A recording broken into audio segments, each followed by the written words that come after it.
संविधान बनाउँछ र त्यो स्वार्थ पुरा नभएपछि संविधानलाई कुल्चिने, संविधानमाथि प्रतिगमन गरिहाल्ने, त्यो चाहिँ पहिलेदेखि हुँदै आएको। अरे चुनावबाट जाने त को डराउँछ?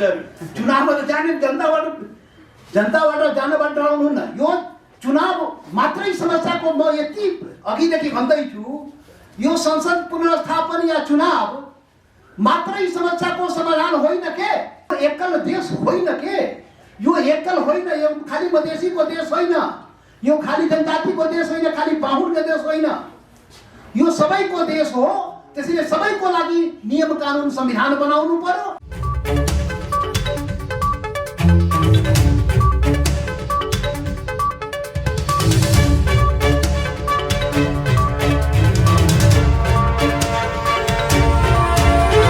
आन्दोलनमा छ, संविधानको स्थापनाको एजेन्डा बोकिरहेको छ, निर्वाचन असम्भव भनिरहेको छ र अहिलेको अवस्थामा मुलुकलाई यहाँसम्म ल्याइ पुर्याउनको लागि को दोषी छ त? कसको कारणले संसद विघटन हो? कसको कारणले 3 वर्षभन्दा बढी संसदले काम गर्न पाएन? 5 वर्षको लागि जनताले दिएको म्यान्डेट बिचैमा संसद विघटन गर्नुपर्ने कारण आधार के हो त? आज हामी नेपाली राजनीति एकदम कुशल वक्ता, जनता समाजवादी पार्टीका शीर्ष नेता, पूर्व मन्त्री राजेन्द्र महतोसँग हामी विशेष कुराकानी गर्दैछौँ। उहाँलाई पहिलो प्रश्न छ, दोषीको यो विघटनसम्म मुलुकलाई पुर्याउनको लागि प्रचण्ड शेरबहादुर देउवा माधवमा नेपालसँग तपाईँको गठबन्धन सम्भव छ कि छैन? सडकमा जाँदाखेरि हिजो माधवमा समूहले, खास गरी प्रचण्ड माधवमा नेपाल समूहले संयुक्त रूपमा आन्दोलन गर्ने भनेर भन्नुभएको छ, प्रस्ताव राख्नु भएको छ। त्यसमा तपाईँको पार्टी जनता समाजवादी पार्टी साँच्चीकै सँगै संयुक्त आन्दोलन गर्ने तयार छ कि छैन? पहिलो प्रश्न। दोस्रो कुरा, निर्वाचन कि आन्दोलन कि संसद पुनर्स्थापना। तेस्रो कुरा, देशमा अब राजनीतिक सङ्कट गइरहेको छ, यो अवस्थामा के गर्दा निकास हुन सक्छ र संहिता के धरापमा पार्नको लागि खेल भएको हो त? वर्तमान संविधान सङ्कटमा परेकै हो त? आदरणीय राजेन्द्र महतोजी। ऋषिजी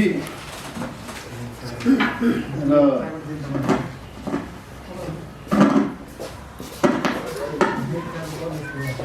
आदरणीय पत्रकार बन्धु,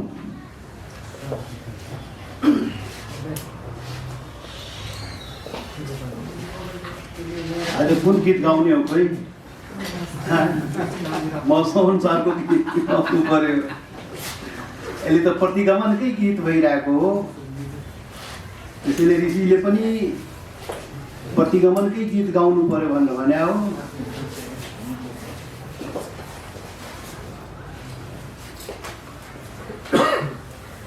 यो प्रतिगमनको गीत कहिलेसम्म गाउने हो खोइ?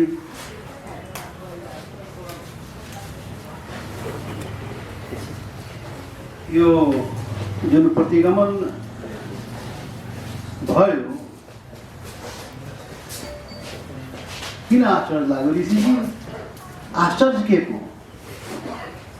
प्रतिगमन भयो, त्यसको आश्चर्य किन मान्नुहुन्छ त? हुनै थियो नि। अरे हुनै थियो, भयो।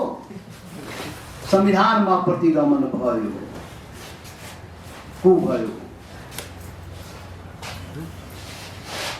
जे रोप्ने हो त्यही फल्ने न हो। कटहरको रुख रोप्यो भने आँप थोरै फल्ने हो। अनि संविधानै त्यस्तो बनाएपछि अनि प्रतिगमन हुँदैन? संविधान बनाउँदा नै प्रतिगमनको हिसाबले संविधान बनाइयो। सबै एजेन्डाहरूलाई ताकमा राखेर फास्ट ट्र्याकमा बनाइहाले संविधान। दुनियाँको सर्वोत्कृष्ट संविधान बनाइहाले भनेर आफ्नै हातले आफै पीठ चाहिँ थपथपाइहाले।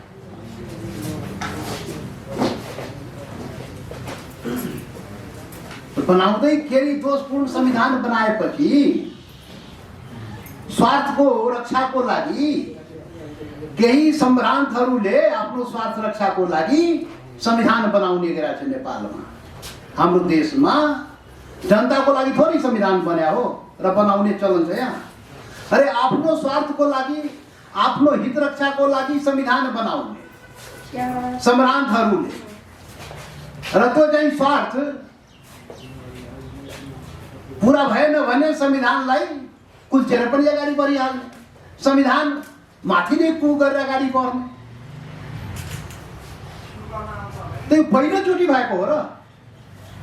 यो देशमा त यस्तै त हो। यो 7औं संविधान होइन र। 7-7 संविधान बनाएर पनि नेपाली हामीले पुग्दैन के।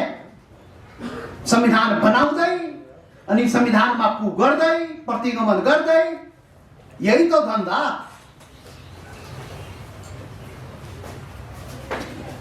राणाहरूले संविधान बनाए 2004 सालमा, भएन, पुगेन। अनि अर्को संविधान बन्यो, अनि त्यो संविधान पनि के अरे 15 सालमा संविधान बन्यो। फेरि 17 सालमा आएर स्वार्थ पुरा नभएपछि राजा महाराजाहरूले त्यो संविधानलाई कु गरिहाले। स्वार्थ रक्षाको लागि बनाइएको थियो र स्वार्थ पुरा नभएपछि प्रतिगमन गरिहाले। संविधानमाथि कु गर्यो।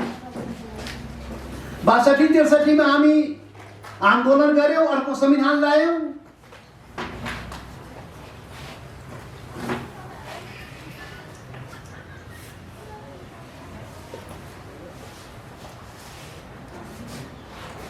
र त्यो संविधान पनि प्रतिगमन।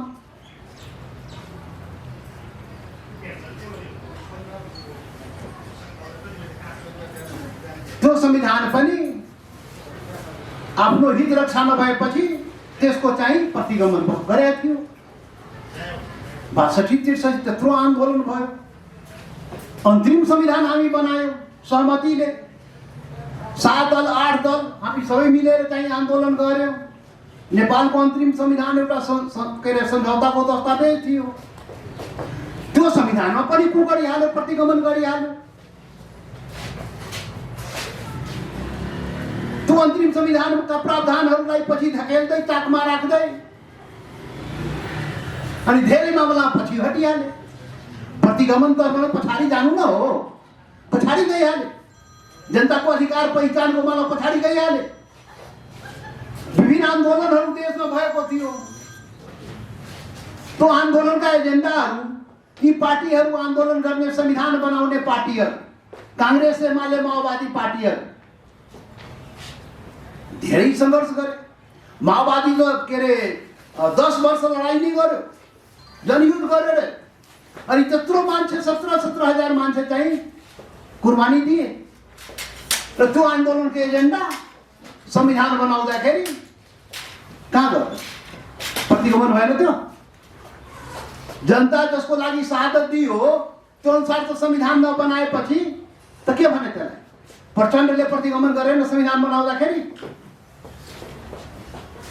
अनि मधेस आन्दोलन हुँदाखेरि 64 साल फाल्गुन 16 गते 8 सूत्रीय सम्झौता कांग्रेसको सभापति गिरिजा प्रसाद कोइराला प्रधानमन्त्री गरेको होइन।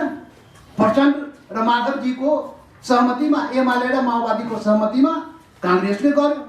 अब संविधान बनाउँदाखेरि अग्रगामी संविधान बनाउने र यी सवालहरू, जनताका अधिकार पहिचानका सवालहरू त्यसमा चाहिँ राख्ने।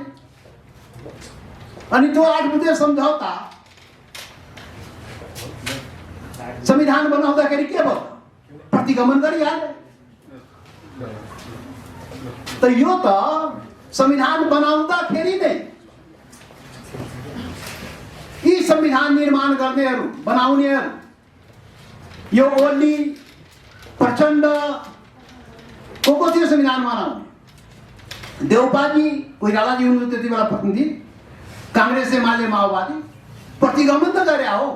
त प्रतिगमन गर्ने यिनीहरूको संस्कार र स्वभाव भइसकेको छ। किनभने स्वार्थको लागि संविधान बनाउँछ र त्यो स्वार्थ पुरा नभएपछि संविधानलाई कुल्चिने, संविधानमाथि प्रतिगमन गरिहाल्ने, त्यो चाहिँ पहिलेदेखि हुँदै आएको।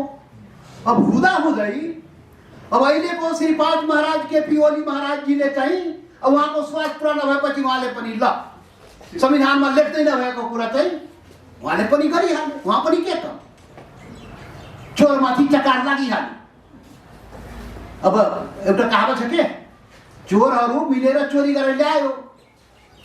त चोरी गरेर ल्याएको सम्पत्ति त्यही चोरी गरेर ल्याएको चोरहरूमध्ये अर्को चोरले चाहिँ फेरि त्यसलाई पनि चोरी गरिहाल्यो। त्यही त भएको हो। अरे यिनीहरू प्रतिगमनकारी संविधान बनाएको थियो, आफ्नो स्वार्थ रक्षाको लागि बनाएको थियो। अब त्यसमध्येका एउटा चाहिँ आफ्नो स्वार्थ रक्षाको लागि त्यो संविधानमा नभएको कुरा, हुँदै नभएको अधिकार प्रयोग गरेर प्रतिगमन गरिहाल्यो, संसदले विघटन गरिदियो। 5 सालको लागि जनताले हामीले पठाइदिएको और 3 वर्षमै चट पाडिदियो हामीलाई। अब भयो, जनताकै प्रश्नले चट पाडिदियो, प्रतिगमनकारी काम गरिहाल्यो। तो यस्ता यहाँको समस्या के त? यो नेपालको हाम्रो समस्या के त? दुनियाको सबभन्दा सम्पन्न राष्ट्र अमेरिका, समृद्ध र सम्पन्न, त्यो अमेरिकामा एउटा संविधान 200 वर्षभन्दा बढी भइसक्यो। एउटा संविधानले चाहिँ त्यसलाई पुग्ने, दुनियाको शक्तिशाली राष्ट्र बन्ने। भारतमा 65 वर्षमा एउटा संविधान 50-100 चोटि चाहिँ जनताको आकांक्षा अनुसार संशोधन हुँदै गरी चाहिँ प्रगतिको बाटोमा जाने। हामी कहाँ 70 वर्षमा 7वटा संविधान? के हो यो हो के? समस्या के हो त? अरे समस्या तो त्यसमा जाऊ न। जब संविधान आफ्नो हित रक्षाको लागि मात्रै सम्भ्रान्त केही सम्भ्रान्तहरूले, शासक वर्गहरूले, नस्लवादी चिन्तन र सोच बोकेका केही जमातले जब आफ्नो स्वार्थ रक्षाको लागि दस्तावेज संविधान बनाउँछ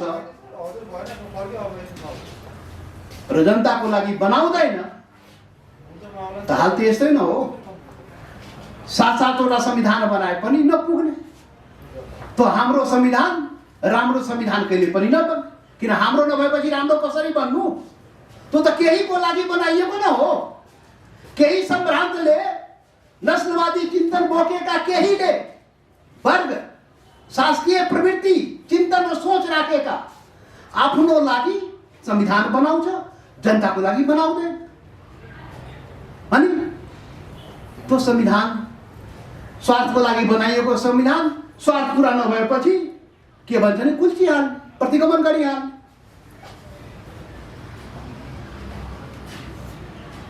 राणा शासनबाट, शासन भनौँ नि, शासन व्यवस्थाबाट देश चल्ने हो। राणा शासनबाट पुगेन, हामी के भन्छौँ, त्यसको विरुद्ध चाहिँ सबै मिलेर सङ्घर्ष गरेपछि प्रजातन्त्र आयो थियो, फेरि पञ्चायत आयो। राजाको शासन, निरङ्कुश शासन, निर्दलीय शासन, अनि त्यसको विरुद्धमा जनता लडेपछि देशमा बहुदलीय व्यवस्था आयो, बहुदलीय लोकतन्त्र। त्यसबाट पनि हामीलाई नपुगेर नेपाली जनता लड्यो, मर्यो, देशमा गणतन्त्र ल्यायो। दुनियाँमा गणतन्त्र भन्दा राम्रो शासन दुनियाँमा कुनै पनि हुँदैन।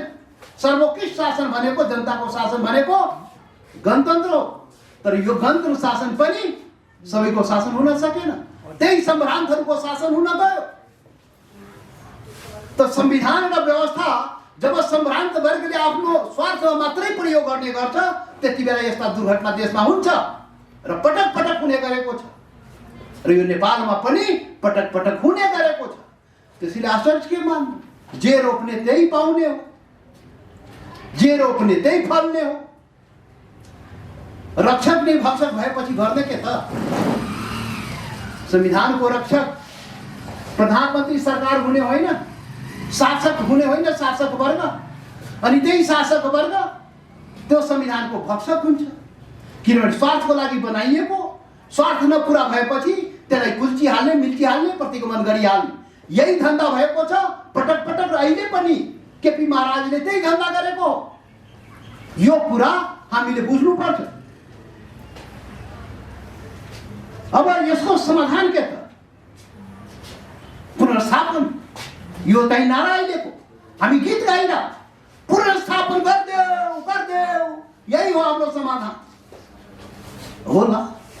संसद पुनर्स्थापन भयो भने त अहिलेको सम्रान्थहरूले आफ्नो गरेको व्यवस्था फेरि व्यवस्थित भइहाल्छ नि त।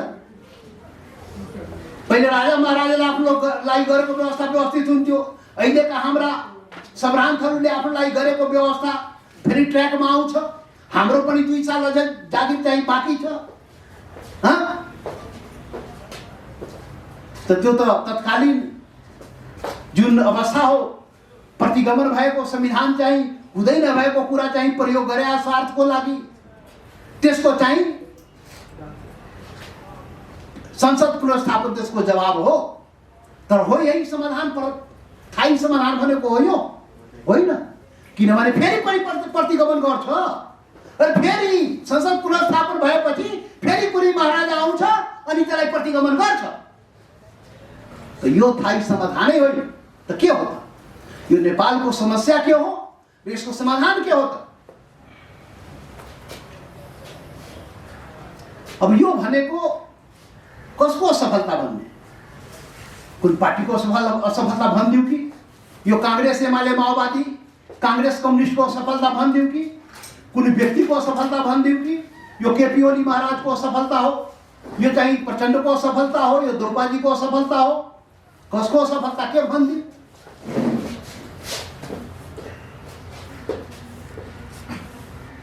त्यस्तो होइन। समस्या भनेको औपनिवेशिक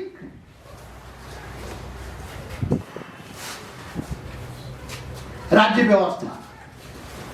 नेपालको समस्या भनेको औपनिवेशिक राज्य व्यवस्था, यो समस्या हो। औपनिवेशिक राज्य व्यवस्थाबाट जनताले मुक्ति पाएन भने यस्तै हो। औपनिवेशिक राज्य व्यवस्था यो शासन त्यो चाहिँ के भन्छ, यो औजारको रूपमा आफ्नो चाहिँ सम्भ्रान्त वर्गले शासकले आफ्नो स्वार्थ रक्षाको लागि यो प्रयोग गर्ने औजारको रूपमा प्रयोग गरे हो के? त्यसैले समस्या त्यहाँ, समस्या भनेको औपनिवेशिक शासन हो। यो देशमा औपनिवेशिक शासन, अहिलेसम्म औपनिवेशिक शासन चलेको, जनताको शासन चल्दै चलेन। भन्यो गणतन्त्र, भन्यो संविधान सभाबाट संविधान बनायो, तर बन्यो त? त्यो संविधान सभाबाट बनेको संविधान सबै जनताले अपनत्व त हासिल गरेन। अधिकांश जनता, हिमाल पहाड तराई मधेसका आदिवासी जनजाति सबै असन्तुष्ट, मधेसका जनता असन्तुष्ट, थारू असन्तुष्ट, मुस्लिम दलित असन्तुष्ट भनेपछि यहाँसम्म कि बाहुन क्षेत्री पनि असन्तुष्ट हो। अब केही सम्भ्रान्तले आफ्नो हित रक्षाको लागि बनायो त फेल त हुनै थियो नि त। अनि शासन गणतन्त्र ल्याए। अब यो गणतन्त्र शासन जनताको शासन नहुने, फेरि त्यो पनि केही सम्भ्रान्तले आफ्नो हाली मुहाली शासन चलाउने। शासनको अनुभूति सबै जनताले, हिमाल पहाड तराई मधेसका जनताले अपनत्व चाहिँ महसुस गर्न नसक्ने, यही हो। ब्यानर खाली परिवर्तन गरिराख्ने अनि धन्दा उही गर्ने। अरे संविधान र व्यवस्था मात्रै बदलेर हुँदैन, विचार र व्यवहार बदलिनुहोस्।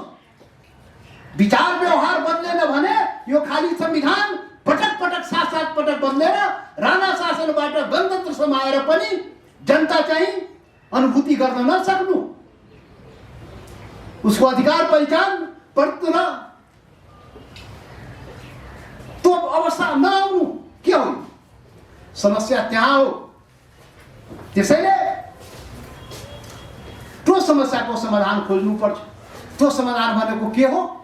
एउटा मात्रै समाधान हो, एउटा मात्रै समाधान हो। त्यो समाधान नेपालले नखोजेसम्म यहाँ कहिले राजा महाराजाले प्रतिगमन गर्ने, कहिले जनताको नाउँमा निर्वाचित भनाउँदा सम्भ्रान्तले प्रतिगमन गरिहाल्ने, जनताको अधिकार कुल्चिहाल्ने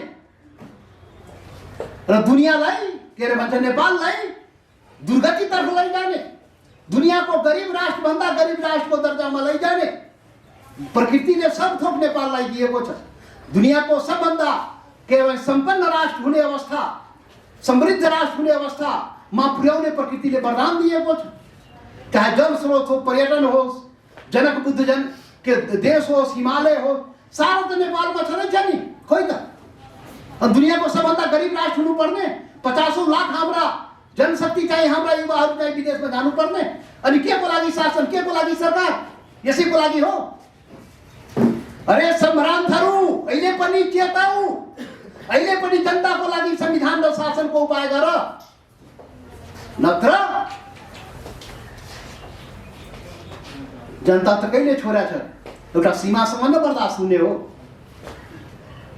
अब त त्यो पनि तयारी हुँदैछ। अब यो देश, मैले भने नि, यस देशको समाधान के त? यो सबै समस्याको समाधान भनेको एउटा समाधान हो। यो देश एकल राष्ट्रिय राज्य होइन, यो एकल राष्ट्रिय राज्य नेपाल होइन, नेपाल बहुल राष्ट्रिय राज्य हो।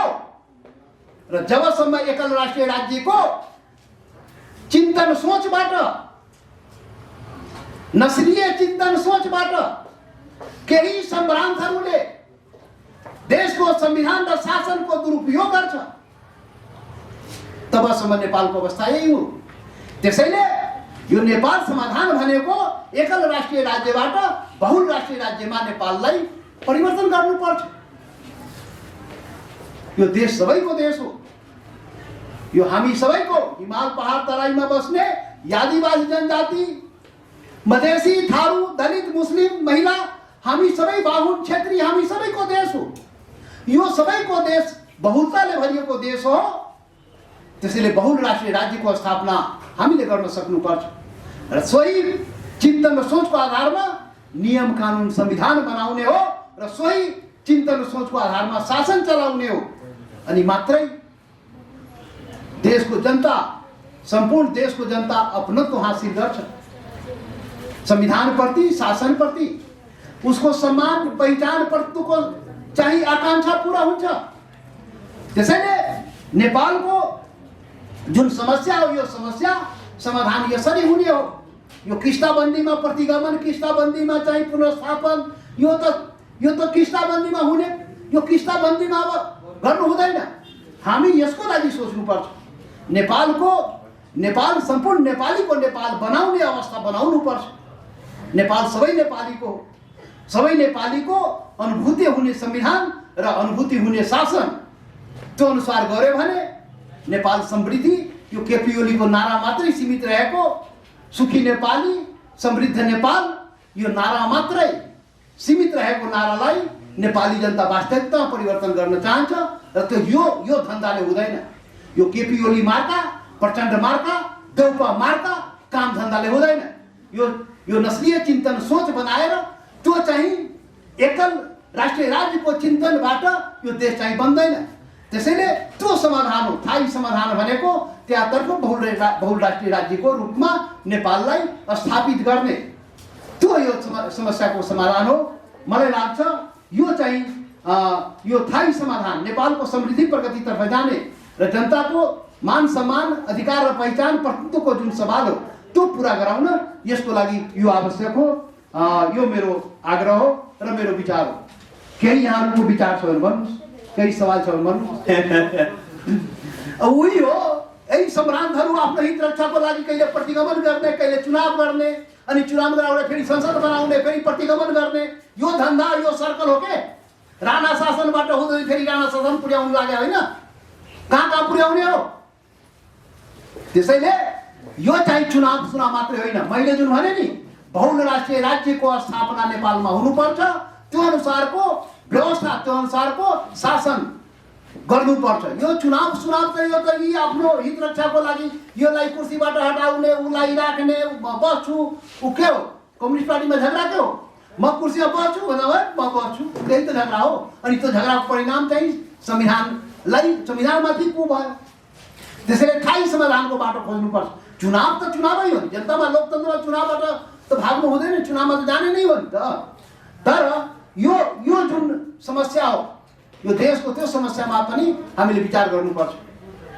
हजुरहरू चुनावमा जानुहुन्छ कि जानुहुन्न? अरे चुनावबाट जाने त को डराउँछ? चुनावमा त जाने जनताबाट जानबाट डराउनुहुन्न। यो चुनाव मात्रै समस्याको म यति अघिदेखि भन्दैछु, यो संसद पुनर्स्थापन या चुनाव मात्रै समस्याको समाधान होइन के, यो जड नै गलत निर्माण भएको छ, त्यो सुधार्नुहोस् न। नत्र चुनाव प्रतिगमन भयो, पुनर्स्थापन भएपछि फेरि प्रतिगमन हुन्छ, चुनाव भएपछि फेरि प्रतिगमन चुनावपछि हुन्छ, त्यो थाहै समाधान होइन।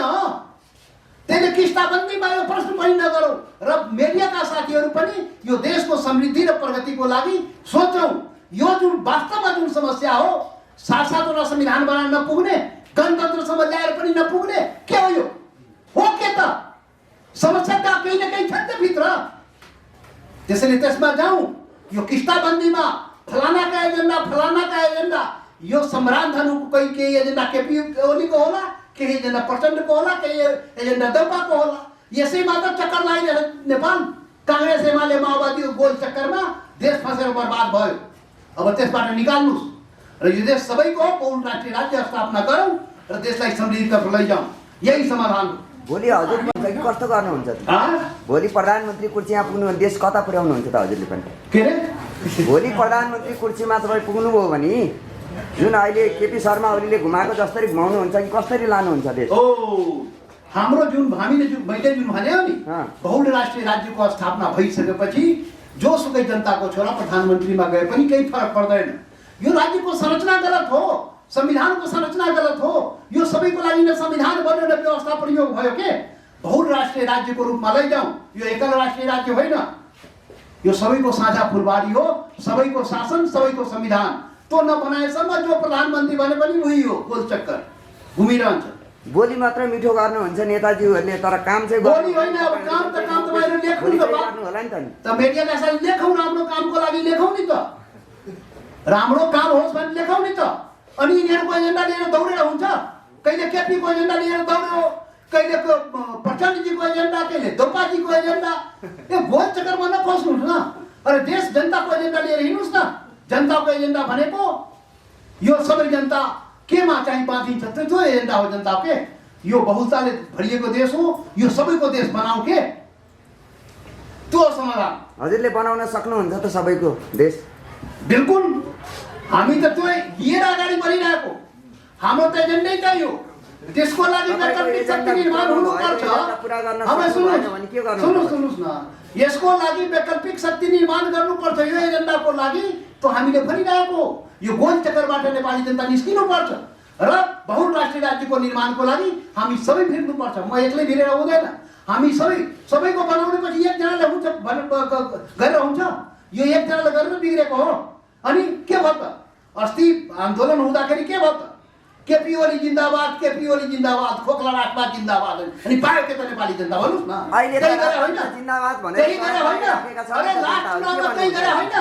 नेपाली जनतालाई ठग्ने काम गरे होइन, खोक्ला राजपाटको नारा दिएर यो केपी ओली ठग्या होइन। अनि त्यही फेरि हो, त्यो गोल चक्करमा नफस्नुहोस्, त्यो गलत काममा नेपाली जनतालाई फस्नु हुँदैन। यसमा मिडियाका साथीहरूको धेरै योगदान हुन सक्छ। यो म चाहिँ अलग ढङ्गले यो कुरा गरेको नि त। यो सोचौँ के, यो समाधानको बाटो हो। यहाँभन्दा अगाडिको चुनावहरूमा तपाईँहरू मधेस एउटा प्रदेश हुनुपर्छ, मधेसलाई जे होस् नेपालको एउटा जातीयताको हिसाबले एउटा प्रदेश बनाउनुपर्छ भनेर तपाईँ त्यही नारा लिएर, स्वायत्त प्रदेश बनाउनुपर्छ भनेर त्यही नारा लिएर योभन्दा अगाडिको चुनावमा आउनु भएको थियो। अब मध्यावधिमा जाँदाखेरि फेरि जनतालाई, मधेसका जनतालाई तपाईँहरू फेरि यही नारा बोक्नुहुन्छ कि तपाईँ विकासवादी नारा लिएर जानु? अब त्यो नारा हामीले बोक्ने त्यो अघि भनेको नारा हो, बहुराष्ट्रिय राज्यको स्थापना गर्ने हो। बहुराष्ट्रिय राज्यमा त मधेस पनि पर्छ, थरवट पनि पर्छ, आदिवासी जनजाति पनि पर्छ, बाहुन पनि पर्छ, क्षेत्री पनि पर्छ, दलित पनि पर्छ, तपाईँ पनि पर्छ, म पनि पर्छ, सबै पर्छ। त्यो नाराले जाने हो के। यो स्वायत्त मधेसको नारा चाहिँ सफल नभएर तपाईँले बहु राष्ट्रिय नारा चाहिँ ल्याउनु भएको होइन? त्यसैमा स्वायत्त मधेस पनि छ। बहुराष्ट्रिय राज्यभित्रै नै स्वायत्त मधेसको कुरा पनि छ, स्वायत्त थरवट, स्वायत्त जनजाति, स्वायत्त बाहुन, क्षेत्री सबैको कुरा त्यसमै पर्छ। होली वाइनले बाहुनको संस्कृतिको रक्षा भइरहेको छ नि, त्यो पनि सङ्कट त हो नि।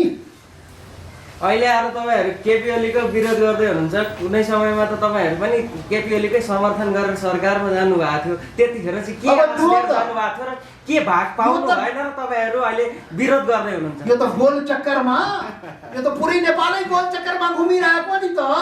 त्यो गोल चक्करबाट निस्किनु पर्यो भने नि त अहिले अहिले त गोल चक्करबाट निस्किनु पर्यो। कुन हिसाबले निक्लिनु पर्यो त भनिदिनुहोस् न। त्यही त भने मैले गोल चक्करमा निस्किने भनेको यो नेपालको जुन जुन जुन बनावट हो, यो नेपालको बनावट हेर्नु। अहिलेसम्म मैले यति भन्दा त यहाँहरूले सायद बुझिसक्नु हो, किन प्रश्न दोहोऱ्याउनु। यो एकल देश होइन के, यो एकल होइन, यो खालि मधेसीको देश होइन, यो खालि जनजातिको देश होइन, खालि बाहुनको देश होइन, यो सबैको देश हो। त्यसैले सबैको लागि नियम कानुन संविधान बनाउनु पर्यो, सबैको लागि शासन अपनाउनु पर्यो। त्यो चाहिँ भएन, एकलले हुँदैन। बहुलतामा जाउँ, बहुल राष्ट्रिय राज्यको स्थापना गरौँ। त्यो गरेपछि बल्ल चाहिँ नेपाल चाहिँ सुध्रिने हो, नेपाल समृद्धिमा जाने हो। त्यो मात्रै उपाय हो, नत्र हामी सबै यस्तै दुःख पाइराख्ने हो, यस्तै बहस गरिराख्ने हो के एकअर्कोलाई तल देखाउने हो कि एकअर्कोलाई उछिनिदिने हो कि तीभन्दा म विद्वान, तीभन्दा म चाहिँ जान्ने, म गर्न सक्छु त्यही गर्ने हो के। यो गोल चक्करबाट नेपाल ननिस्केसम्म म भने नि त्यो चाहिँ गोल चक्करमा नेपाल फसिरहन्छ। यसबाट निस्किनुपर्छ हामी, बहुलतातर्फ हामी जानुपर्छ, बहुराष्ट्रिय राज्यको निर्माण गर्नुपर्छ। अनि सबै यो देश हाम्रो देश, सबै नेपाली एउटा रिक्सा पुलरदेखि एउटा दलितदेखि लिएर एउटा बाहुनसम्म सबैले हाम्रो देश हो भनेर भन्न सक्नुपर्छ। त्यो अवस्था बनाउन सक्नुपर्छ। त्यो नभएर देश बिग्रिया हो के, यो हाम्रो दायित्व हो। यहाँको भूमिका चाहिँ के रहन्छ हजुर? अब यहाँको भूमिका चाहिँ के रहन्छ? मेरो भूमिका मेरो भूमिका हो यहाँ एजुकेट गर्ने, यहाँको माध्यमबाट जनतामा कुरा लैजाने र बहुराष्ट्रिय राज्य निर्माणको लागि प्रयास गर्ने। हामी सबै मिलेर नेपाल बनाउने, सबै नेपालीको लागि बनाउने, कुनै एउटा जातको लागि नबनाउने, एउटा क्षेत्रको लागि, एउटा धर्मको लागि नबनाउने, सबैको लागि नेपाल बनाउने। जो बन्न सकेन त्यो साझा फुलबारी नेपाललाई भनिएको थियो, यो साझा फुलबारी हुन सकेन। त्यो यही कारण हो कि यसको यस प्रगति समृद्धितर्फ जाने र दुरुपयोग चाहिँ भइरहेको यो कारण हो। त्यसमा हामी सबै लाग्नुपर्छ। धन्यवाद। Thank you so much.